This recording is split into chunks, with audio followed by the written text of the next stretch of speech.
said what?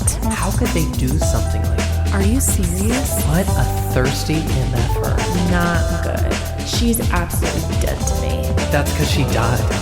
I'm Sterling Mulberry. And I'm Blair Payton. And welcome to Bad Behavior, a morally questionable podcast. We're two unqualified friends, Two unhinged comedians, determined once and for all what is good and what is bad.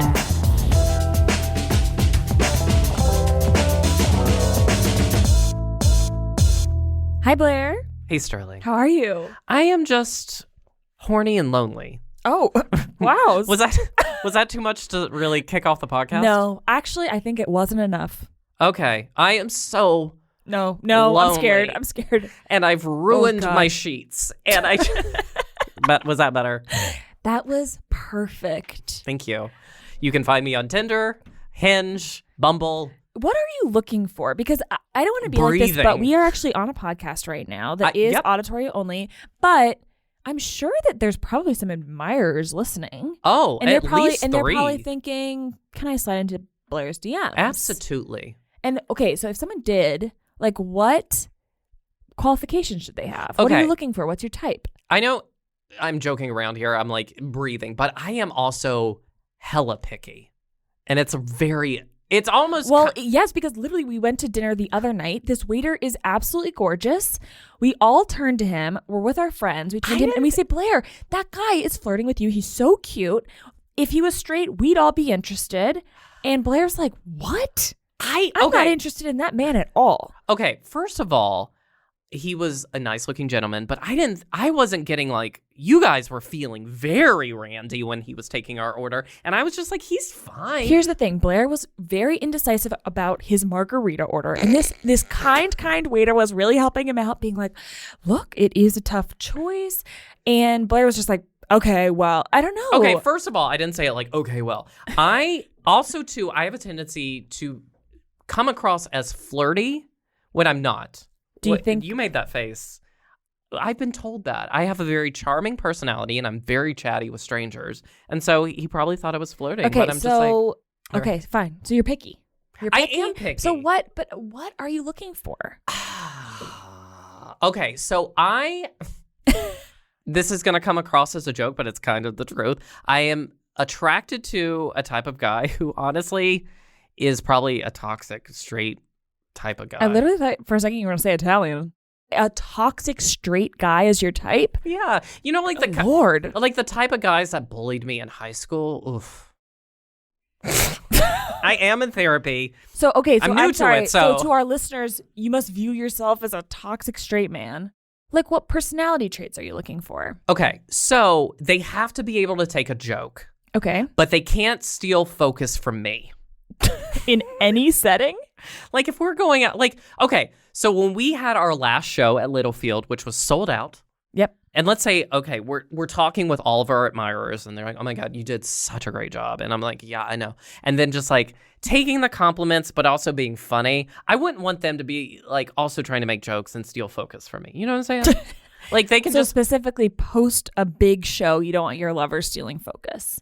Also, they can't be a performer. I don't think I could date a performer. Could you date a performer? I don't think so, but I have never done that. Oh, and if they're more successful in the field. No, that's absolutely That would be rough. Oh, and the other thing that would be important is also like sometimes I just don't want to talk. So being comfortable in a room with a person where I don't feel like I have to talk to fill the awkward silence. Have you heard of parallel play?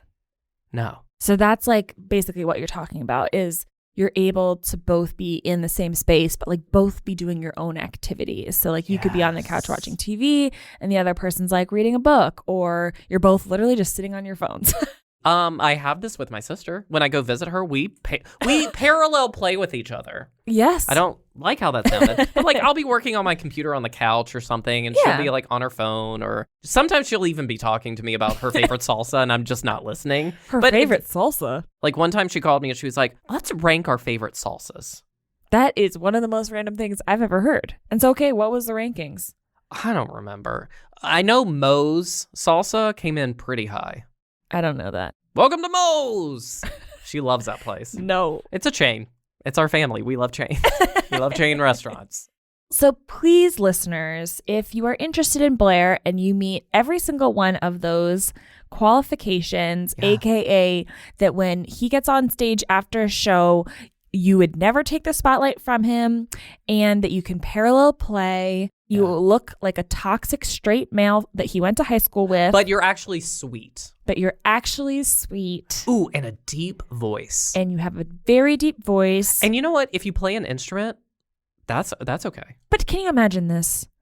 Tuba. And then every day they're coming. I don't want a tuba player. They're coming to your apartment, hauling ass with their tuba. Yeah, I don't want that. One time I went on a few dates with a musician, and he was a Broadway musician. Okay. And he would like be running to the date. And by the way, dates, I think I went on like one, maybe or two. Okay. And he'd be like, he'd be looking like, I don't know, the Music Man. Like he was hauling so many. Was that the right reference? It sounds correct. Okay. I've never seen the show. He was like hauling so many instruments, and we'd be going to like tiny New York City bars, and just like literally like tubas, guitars are next to us. Would he play for you at the bar while you're ordering drinks? He'd be like, hold on, let me. No, oh my God. I just remembered this. One time we were in this bar, aka on our one, and he was like, this is so embarrassing.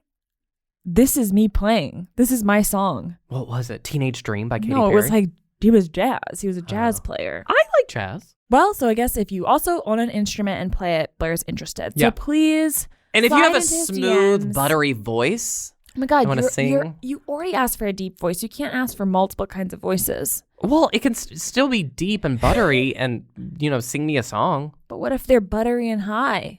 Yeah, I don't want to date a tenor. I do not. I'm sorry. Well, there you have it. I can't come to a high-pitched voice. Oh my God. That's what Blair's looking for. But you know what I'm looking for? I'm looking forward to our guest. I love that transition. It felt natural and right. It felt really natural. You know him from his absolutely hilarious podcast, What a Time to Be Alive. Also, let's not forget the Twitter account. That's so true. Yeah, not Tilda Swinton. Please welcome our guest today, Eli Yudin. All right. Thank you so much for, first of all, setting through us trying to set up Zoom. It was miserable, but we did it. Well, it's that's the sign of the times, or that's what everyone's been doing for like 3 years now, is struggling with Zoom, right? You think we would have mastered it by now, but no, we haven't. Well, it's legitimately a very bad program, so that might be part of it, I think. I'm still shocked that when it started happening and at my old job, we'd use Zoom sometimes for meetings across, like bi-coastal or something. And I was always like, man, this program sucks. And then when the pandemic happened, suddenly everyone chose Zoom, even though there seemed to be so many better options. But everybody just decided that it's Zoom all the way, and disagree. Well, with that said, if Zoom is happening to listen to our podcast, we would love to have you as a sponsor. So feel free to DM me or Sterling. Zoom is listening to this episode specifically. Yeah, we're big with the Zoom offices. If there's one thing Zoom needs at the moment, it's more awareness, more public awareness of its services. I think they've got a pretty good stranglehold on the market. So let's just dive in. How do you handle bad behavior? I was just talking to somebody about this. I am a fairly physically large human, and I was talking to another guy that was about my size. And sometimes when it's not like friend group things, but sometimes in public, like we were talking about how sometimes on the subway or somewhere like that, if something is going down, suddenly people start kind of looking at you as if you're like now the guy just by being physically imposing. I would be the one looking at you. I totally do that. I thought Blair was like, yeah. No, not me. People are always looking towards me. I'm very big and muscular. No, I'm the last one they're looking towards. They're like, this one's going to run out the door first. Yeah, there's definitely that sort of thing where it's like, you're like, you've of course got headphones on or whatever, and just like, what do I, There's this thing where there was, some classic subway confrontation going down. Some guy being creepy and so there was a guy who was eating chips or something, and he just didn't say anything, didn't address the situation, just kept eating chips, and then like slowly wedged himself in between the two people and just ended it that way without even speaking to either of them. He just kind of like moved in there. That would be the move, if anything. Well, speaking of, I guess, bad behavior on a train, did you see the viral video of this guy who had, I don't know if it was a bag or something, but he put the bag down on the floor, And then he just started putting soap in it and a bottle of water. And then he just started stripping and took a bath right there on the subway. A bath? Yeah. How big is this bag? I think it was like an IKEA bag or something. Maybe not a bath, or a sponge bath at the very least. But he was like half standing. I don't, yeah, I mean, it's straight. It also very much depends on like the person, because if I got the sense it was like a fucking TikTok or something, I would be like very much not about it. But I mean, that's very weird to do on the subway, especially. It feels like that was intentionally meant to rile people up. Like if I was in a park or something, in a place that they clearly had chosen to be like kind of out of the way, that's like their thing. And I'm like, look, if your situation is that you need to do that, then I think that's the best you can do. But if someone's just doing it on the subway to be weird, I don't like when people are being weird just to freak people out. In hindsight, there was someone there who was just recording him from the beginning, so I guess it was staged. So I'm stupid. I also read those Facebook articles and think they're true. So what does that say about me? I think at this point, any article on Facebook is immediately untrue. Feel the whoa with Listerine at BJ's. You can save $2.50 now on Listerine products like Total Care Anti-Cavity Fluoride Fresh Mint Mouthwash or Cool Mint Pocket Packs Fresh Breath Strips at your nearest BJ's location. Experience the feeling of a million germs zapped in seconds with Listerine. Discount available through December 24th. Save now only at BJ's. Dan Mancini from Mama Mancini's. My grandmother cherished the family meal. It was a time to relax and enjoy a delicious, wholesome dinner together. It's our mission to deliver authentic Italian recipes made with the same real ingredients my grandmother used. Mama Mancini's classic Italian meatballs and slow-cooked sauce is available in the deli department at your local Publix and supermarkets across the country. Fully cooked and ready to serve, just heat and eat. Visit MamaMancini's.com to find the closest store near you. This game is called Heaven or Hell. Okay. Now, a well-known fact is that you invented the Twitter account, not Tilda Swinton. Oh, yeah. Man, that is a throwback. But yes, true. I decided to go deep into the archives today. And so, our theme today for Heaven and Hell is going to be ranking these different Tilda Swinton behaviors on a scale of 1 being hell and 10 being heaven. So this is actually Tilda Swinton, the opposite of your account. The real. Mm-hmm. Blair has not seen them, and I haven't seen them. I was reading over them. Okay, very exciting. All right. Number 1, Blair, do you want to kick us off? Yes. Tilda Swinton signing a petition in support of Roman Polanski. That's not great. So you're leaning more towards 1 on that one? I mean, I don't think I can go anywhere but 1 with that one. That is unfortunate. Yeah, that was a little trick question at the beginning. It's like asking your name during a polygraph. It's like, just get a baseline. Make sure that your morals are in the right place somewhere. Yeah, that's really unfortunate. I'm like, how did you find out that she... Well, I'm going to tell you, these get even weirder. This next one... I mean, this one actually is our easiest one of them all. We're kind of going into the fictional land on this question, and then everything really goes back to just autobiographical Tilda Swinton facts. Okay, so number 2. Heaven or hell behavior, Tilda Swinton turning Mr. Tumnus to stone as the White Witch in the Chronicles of Narnia. Who is Mr. Tumnus? Was he the little goat man? That is the goat man, yes. I've never seen that. I mean, I think that goat... I love a weird little freak in a movie. I feel like it's fine to say negative things here because this isn't really a reflection on Tilda Swinton. This is a reflection on a character within that movie. And I think almost turning someone to stone seems worse than killing them in some ways. Because now, I mean, if they still have cognition and consciousness in there, that's just horrific. I think that's also a 1 because I hate to see... did the goat man betray anyone in that? Or he's just solid? No, I think he's beloved. I do think and I honestly can't recall. I think he comes back. I think they unstone. Oh, good. Because I think she dies. Oh, yeah. Oh, no. Yeah. So, okay, this is one of the craziest facts I've personally actually ever read outside of Tilda Swinton, so prepare yourselves. As a 4-year-old, Tilda Swinton once went into her young brother's room hoping to kill him. Upon entering the room, she saw that he was choking on a ribbon and pulled the ribbon out of his mouth, saving his life. Wow. I mean, that is a moment for both. First, choking on a ribbon is insane. Yeah, what a dumb kid. Yeah, so apparently it was a bonnet A ribbon on a bonnet. He's still stupid. And also, I mean, she's not young, but at the same time, someone choking on a bonnet is like something you'd hear from the 1800s, which only furthers, this image of her as a timeless vampire. That really just takes you to the core of someone's being, of that, a lot of people I think would panic in that situation. She stepped up and yanked a bonnet out of his throat. I think that's pretty close to heaven. Because I think the thing too is like going into the room planning to kill them. I feel like that's heavy quotes. Like, you've had friends with huge fights with their siblings. They're not trying to kill each other, but like I've seen them like throw a hammer, and it's just kind of like, sometimes. Well, if you're going to do it, go big. Yeah. So I feel like she wasn't going in there truly to kill him. And she redeemed herself. If there's no chance for redemption, I'd put that, because of the intent, I would lower it. I think that's like 7 or 8, because she did save his life. If she did want him to die, she would have had to do nothing. The quotes I found about this, she was really trying to clear up that she kind of was like not understanding what was happening with the ribbon. And so she didn't really even realize he was choking. She was just kind of interested in like pulling stuff out of her brother. So she was like, I really want to clear the air. She went in there to kill him. She was like, I want to clear the air. Everyone like thinks I'm a savior because I saved my young brother's life, but I really wanted to kill him. And I didn't really even realize what I was doing was saving his life. And she wanted to clear the air. I don't think that cleared it. I think did she expand upon how she wanted to kill him? No.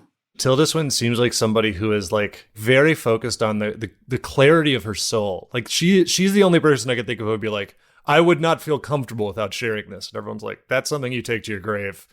And she's just like, well, I feel lighter now.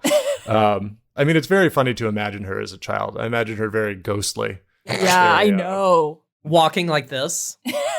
Like with her hands. Yeah, exactly. Like she's doing no footsteps at all. Just no noise. Okay. Number 4, this really takes us back to just talking about performance art a little bit. Despite having claustrophobia, Tilda Swinton performed in a living art installation where for 7 days, 8 hours a day, she slept inside a clear glass box as audiences came to view her. I knew this was going to be in here. I don't remember where she did it, but yeah, she slept and lived inside a glass box. This was like right after we did the account. This was back in that's how long ago it was. It would have been like 2013, 2012, something like that. I think that's cool. I don't know if it's a morality thing. I think it's cool. There's so many things that people have done that it's not the most original, I feel bad even saying that, piece of performance art, but I think it's cool. And it's very on brand for her. My knowledge of Tilda Swinton was she was an actress who looked, like you said, like a ghost. So I didn't know this was all in her arsenal. Oh, there's even more. I just narrowed it down to 5 today. I feel like her husband is some sort of crazy artist. I think it's Tracy Morgan from 30 Rock. Yeah. Wait, so what's your final number on this one? Yeah, I don't 6 maybe, because it seems like she's doing something fun for people to go see. All right, Blair, you want to take us home? Number 5? Right. The last one.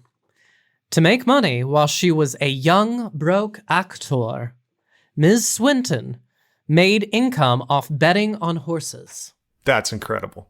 I think it's like 8 or 9. There's probably some stuff with horse racing I don't think it's one of the worst, but I'm sure there's some stuff that's probably not ideal in the world of horse racing. It just follows up this thing too, where it's like, how do you make money? Gambling. And it's like, well, you have to win all the time. She said an uncle taught her. She can probably speak to the horses. She probably has intuition. That's true. Telepathy.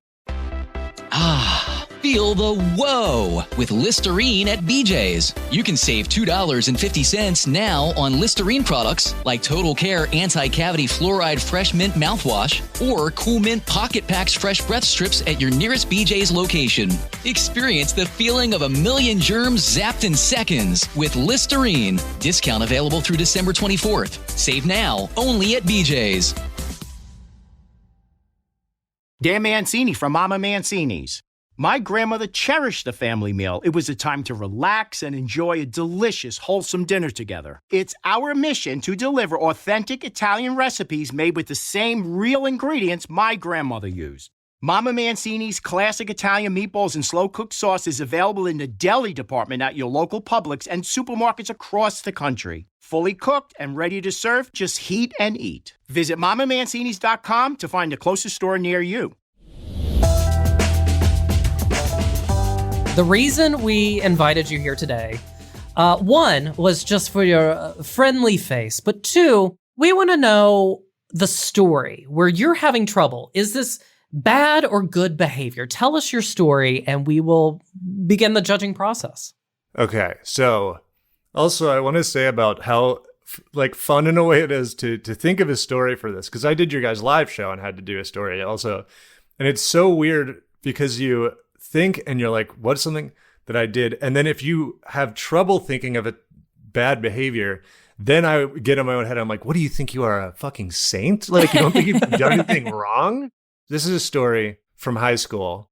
Well, I'll give details, but that also I don't know what the statute of limitations and stuff is. But I think that this is a good story because I think this is really a story about morality of the people versus the man, against the system. So background, going to high school, I went to high school at Woodrow Wilson. Oh my gosh. DC. That's so funny. You know I Wilson? know it. Oh yeah, Yeah. I know Wilson. Well, that sounds like some parties were attended or something. But Wilson is actually, they renamed it because Woodrow Wilson is like a horrific racist. It's now named something else.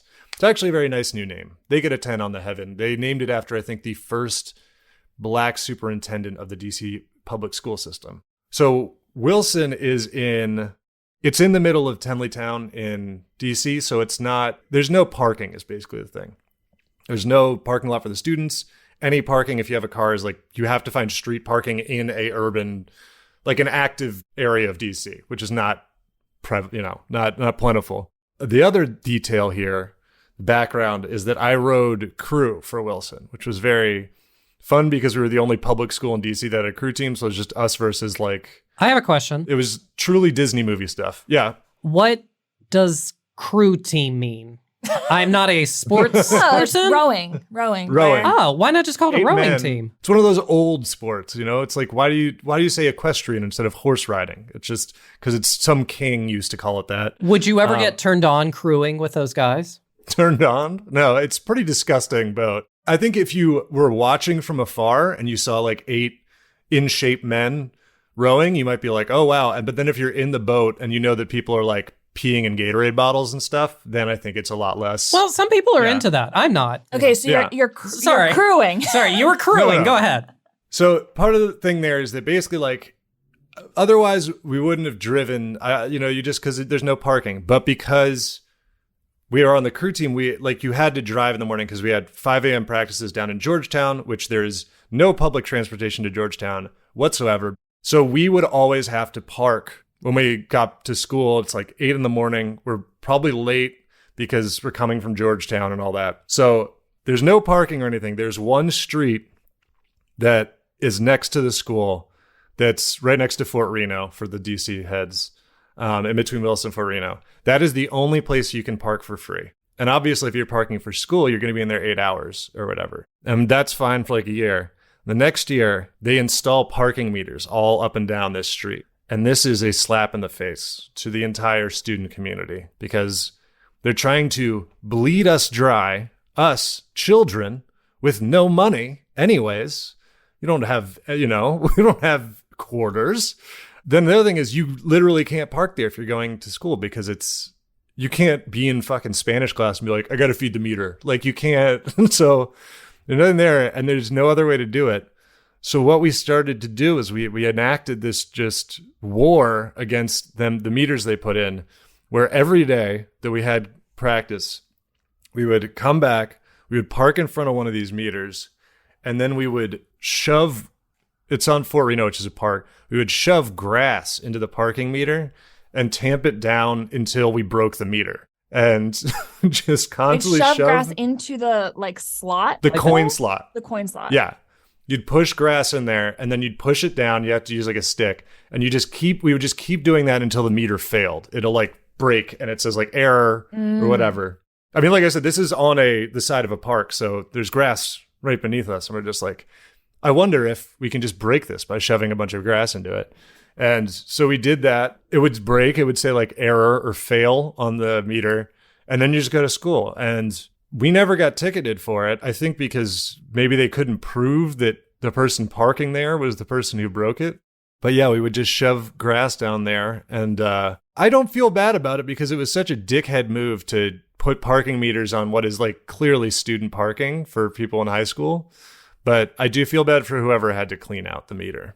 Okay, this is interesting, Blair. I have some very strong feelings. Do you want to go first or? I guess, how many meters do you think were affected over this year? Or was it pretty much every single meter on the street? And if so, how many meters does that add up to? I think probably it was whatever we ended up parking in front of. And I think that was there were probably 3 or 4. It's hard to describe how insulting the placement of these meters was. I'm saying there's not even a sidewalk here. It's a little further away. It's right next to the school. So the parking meters didn't even really make sense. It was parking meters coming out of like a bush, and it was just so clearly a fuck you. But yeah, I would say probably 4 to 5 of them. And then we would just kind of replace the grass when it unfailed. And then I think at some point they just took them out, but I'm not 100% sure.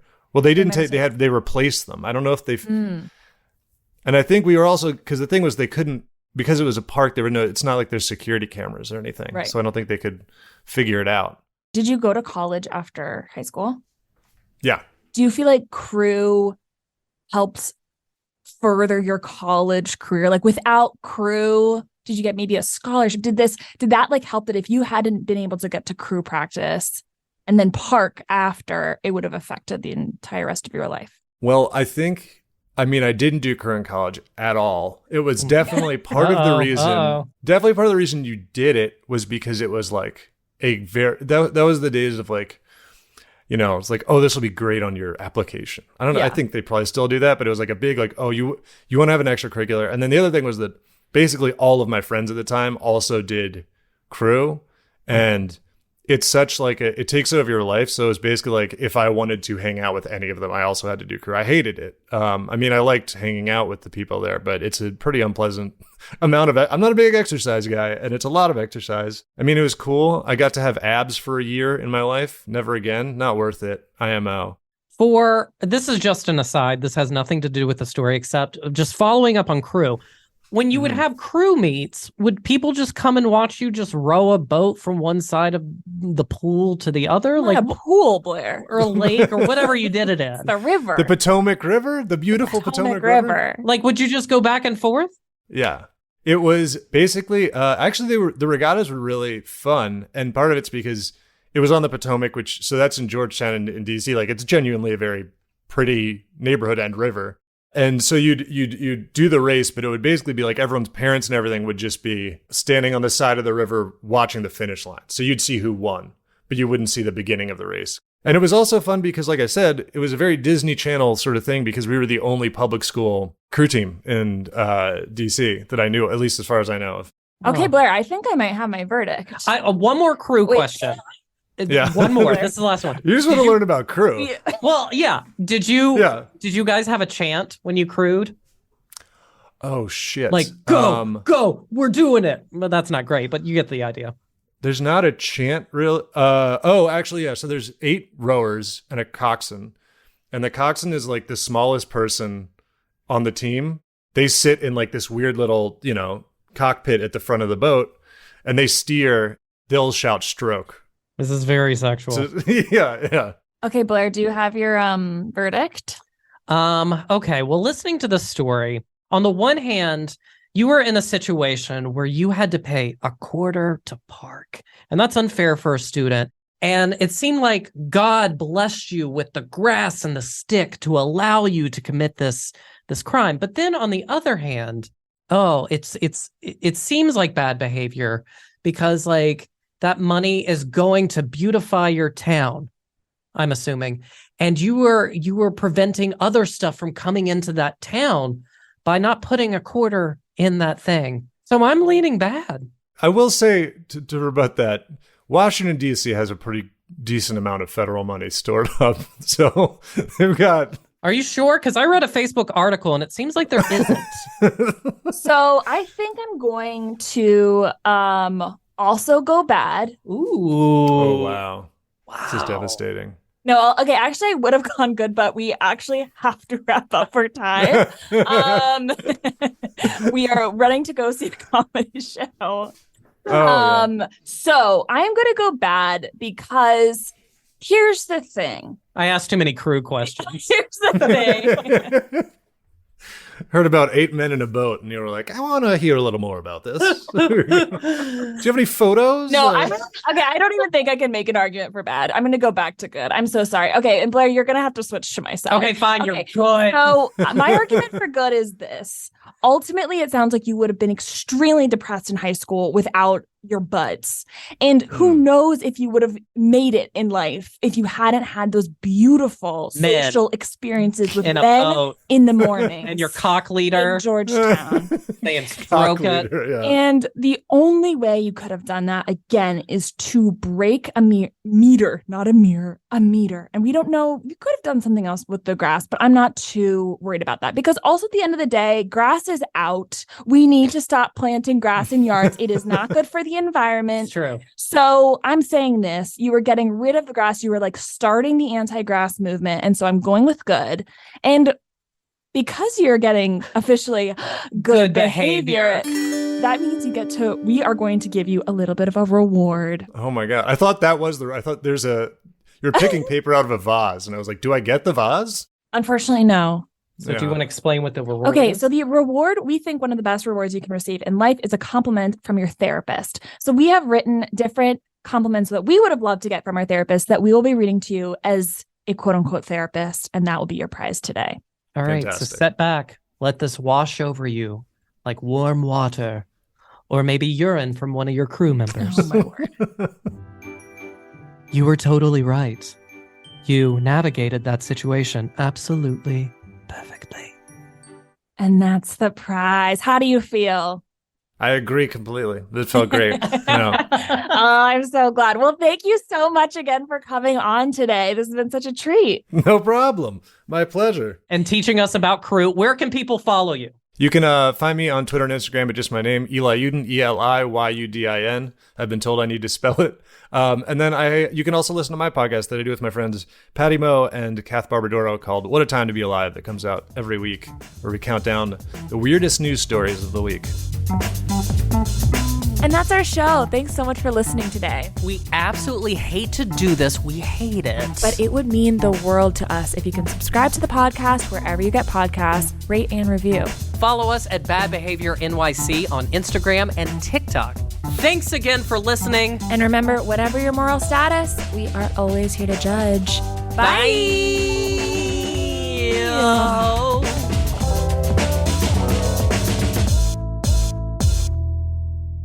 Do you think that was good? Ah, feel the whoa with Listerine at BJ's. You can save $2.50 now on Listerine products like Total Care Anti-Cavity Fluoride Fresh Mint Mouthwash or Cool Mint Pocket Packs Fresh Breath Strips at your nearest BJ's location.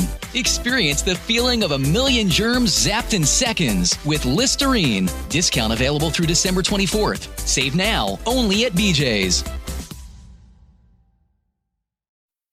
Fargo, the new virtual assistant from Wells Fargo, makes banking faster and easier. Like this. Fargo, what's my checking account routing number?